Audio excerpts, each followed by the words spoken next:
how's it going? My name's Lawrence, I'll be a physio. How can I help you today?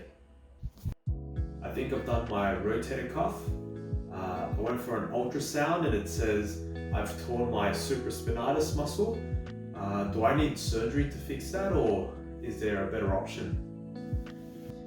Okay, so you've got your scan back. It says you've got a tear in your supraspinatus, okay?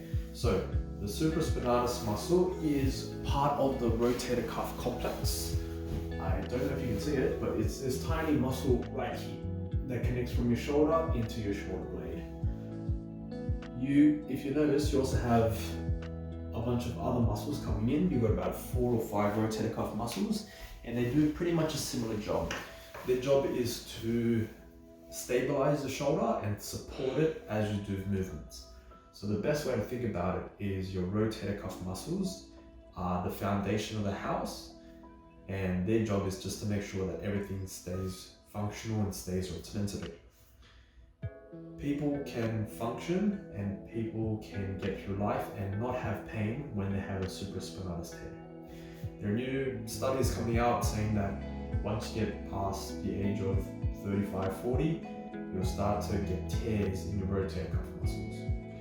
However, this doesn't correlate with pain. So you can definitely have a tear in the muscle and not have pain. The best way to mitigate this is to train the rotator cuff directly. If you can train the other muscles to pick up the slack of your torn muscle, you'll feel a lot better. Do you need surgery? That depends on you. This is where you have to consult with a surgeon or with a healthcare practitioner, and they will determine if you need surgery or not.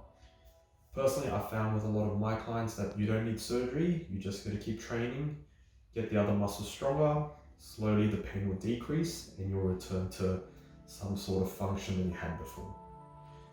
Bottom line, if you've got a tear, it could be painful, might not be painful.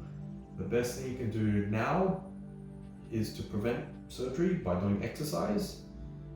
And if you do need surgery, the exercises before will help to improve the recovery after. So get exercising.